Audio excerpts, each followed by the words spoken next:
My name is Atiba Jefferson. I'm a photographer. I started shooting skateboarding in high school.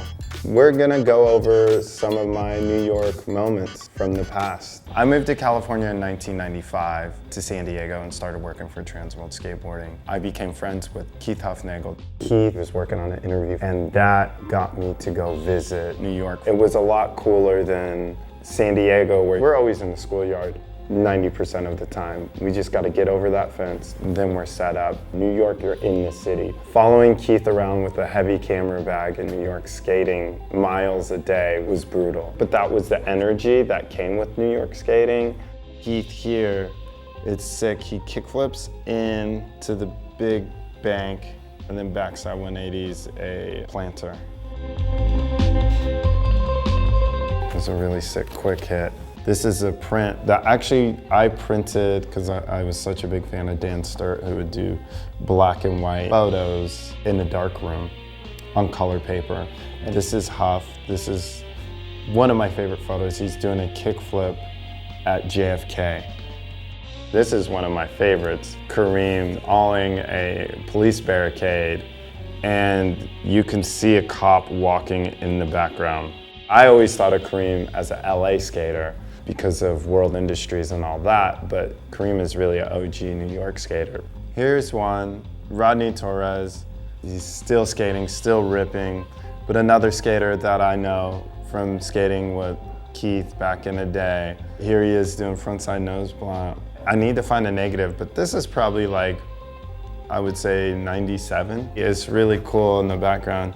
You see Ryan Hickey back there as well. This is really cool. This is Ryan Hickey doing frontside 180 fakie 5-0.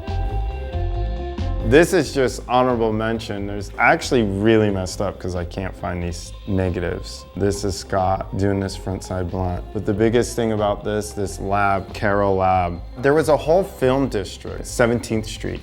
And there were all the labs and camera stores up there back in the day. Those nerds who shot back then will understand what Carroll is. So this one at Jeff Pang, this is 97, front board. RB's filming in the background. And he has like a box logo crew neck on. It's really sick. These dudes were like beefing out with us. It was just funny. I can't remember the story. Jeff knows it really well. At that time, New York was not the soft place that it is nowadays. The zoo came downstairs and stepped to us, and like, we were not fazed by this kid because we're so used to it. And he said he was going around the corner, and I was like, go ahead, get your boys. And he went around the corner, and dude never showed up again. And we got our photo, and we kept it moving.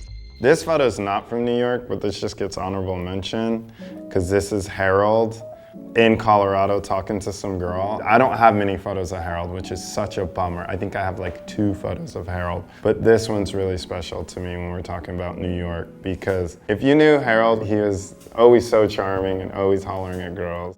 Here's one that I thought was really cool. These are the first hits on the Rockaway Beach rail. Freddie, his back lip and front tail. We drove out at night, lit it up with the camera light, and this is in 97. To me, this is really cool because there wasn't a lot of handrail skating going on in New York then because there wasn't a lot of great rails. Now, a lot of people have done amazing stuff on, but that is some of the first hits on that rail, so I'm definitely stoked to have that.